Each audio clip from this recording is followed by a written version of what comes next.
Good morning, good afternoon, and welcome. Like always, we're back, but this time we're back with a different way. I'm your host, Talos Mobius, and with me is Alter. Say hello, Alter. Good afternoon.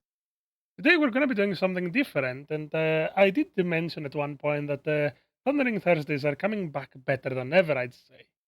And the reason why is we're going to actually fully break down what is going to be happening in Thundering Thursdays. What is your opinion on that matter, Alter? Sounds like it could be fun. There's often a lot to talk about in these matches when you really get down to it. Today, it's Loto and friends terrorizing the battlefield. So let's begin by enjoying a bit, shall we? Okay, meatheads, get your rears in gear. Go, go, go!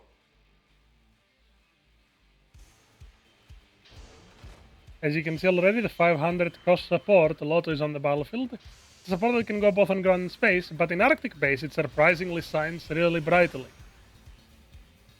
Yeah, Arctic Base is a map where you often don't want to have a support, but if you do play a support, you want something that's more mobile and or more slippery. For our team comp, Alright. as we can see already, we have a Gyaradoga with Alter, our good friend Rogue new type who is playing the Engage Zero booster type, a Gaplan TR5, and a Jagan. It's a solid team comp. I mean, we have, again, a very slippery, self-sufficient support. If you're going to play support on this map, the biggest thing you want is a way to break maneuver armor, but you also want to be mobile enough that you never get caught lagging behind. And to help make a support's job even easier, we have a really beefy front line. The TR5 is fairly durable. It's really good from every range. The Gyaradoga is just a very straightforward, aggressive frontliner. It's kind of I would say it's a blue raid, but raids are generally not as beefy as this thing. The Jagan's just a solid midliner, and the Engage Zero is...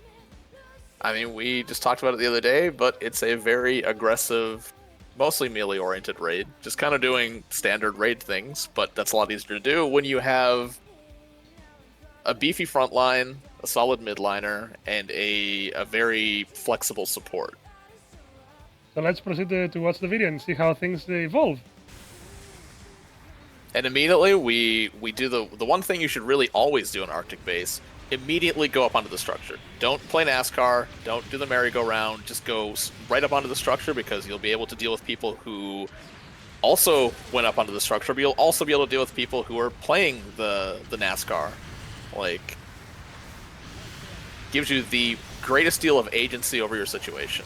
Oh, and already we're off to a slightly rocky start, but that's okay. As always.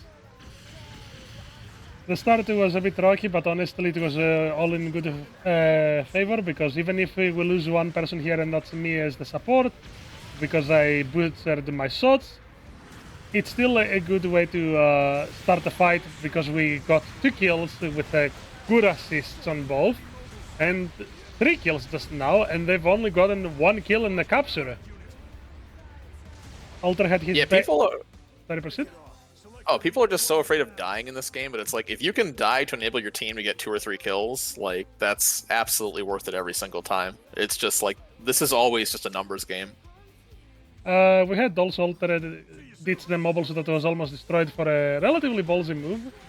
Here we see our own Rogue new type having decimated this poor Gymnite Seeker space type, and I finished him off with the Vulcans, very powerful Vulcans. Nothing to lose out on. Yeah, I should probably clarify. The reason I went for the base bombing is because I think I had 3-digit HP, and I was like, I'm right next to the base anyway. I might as well go for this. And it's not even really about trying to get the successful bombing down. It's just about creating pressure, because if somebody, either they see you coming and then they go to interrupt you, or they don't, you get the bomb going, and then they're like, oh shit, we have to go deal with that. And in my case, they did see me coming, but they spent a good amount of time trying to deal with that. So they lose a lot of pressure in the process. And then when I die, I respawn faster because my MS is already ready. Here I got decimated because I was hoping the Jagan would push in with me, and therefore I kind of was left alone. That was just a miscalculation on my end, thinking that the Jagan would push with me. But now we're pretty much at the numbers disadvantage with the Jagan mostly hiding and getting decimated, and I just spawned in, so we're back to having 4 people versus 5 people, but one of them just got decimated, ironically, by the Jagan. The Jagan that was almost dead just a moment ago. Always remember, everything can change in a millisecond. Here you see me just Absolutely. counter-sniping the Zok, because I have the much superior range. Yeah, that's got to be a rough matchup. The Zoc for the Loto, or sorry, the Loto for the Zoc rather. Yeah. And even then, pretty much just hammering and breaking even the maneuver armor of the raid because of the 40% times 2 build-up stun. We see Rogue actually get a heavy in and get the 2 people down, 1 dead, and pretty much I finished them off again. Boosting through, allied hit, that is perfectly fine. I did my damage. Sometimes can't be avoided. Exactly. Here I avoided the shot because of my tiny size. One of the Build up. many reasons that you'd want to play the Loto on this map, Yep. or Building just up in the general, damage. really. Yep. Insane damage per second on the Vulcans again. Yeah, I would Loading. not have had the kill power without that.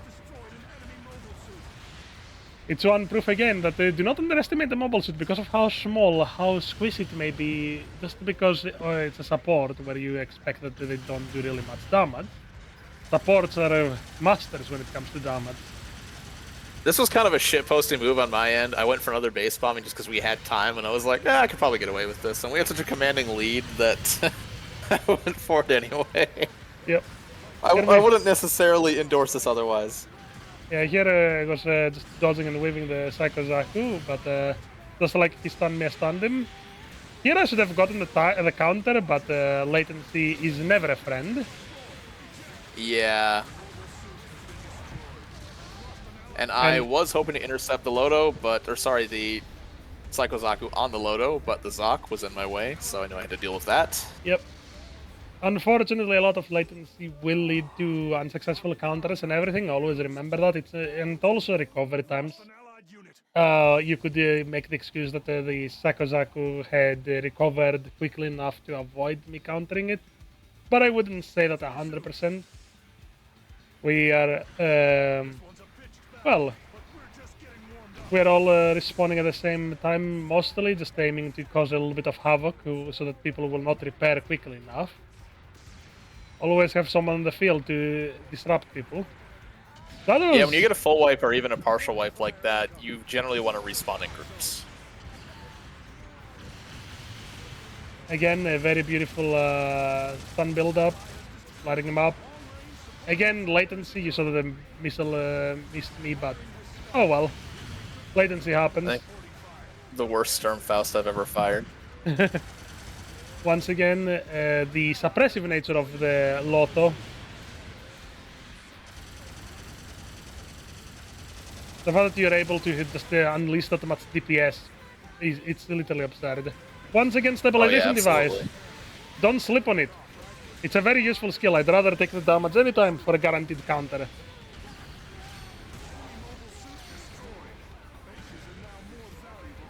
Easy to kill. Yep, we had a very good lead in this match. 3,000 points, 3,575 one would say. 2,000. That poor Zoc just getting terrorized. Yep. Managed to get a counter in. I think the thing is, you beat it from far range just by outranging it, but even up close, you're still going to beat it. So, like, there's really just no distance from which this thing has the advantage against you. That's going to be really rough. Exactly. And here, pretty much it proves that the Loto is once again a monstrous machine, because I was not, worried at all about rushing in, although everyone got it. And here was pretty much where the match proved that it was very heavily in our favor. They spawned in disorganized, and we were just getting pot shots in. Nobody was trying to push in to try to intercept me. I was just pretty much left unattended, which is never something that you want to deal with the Loto. You never want to leave it on its own.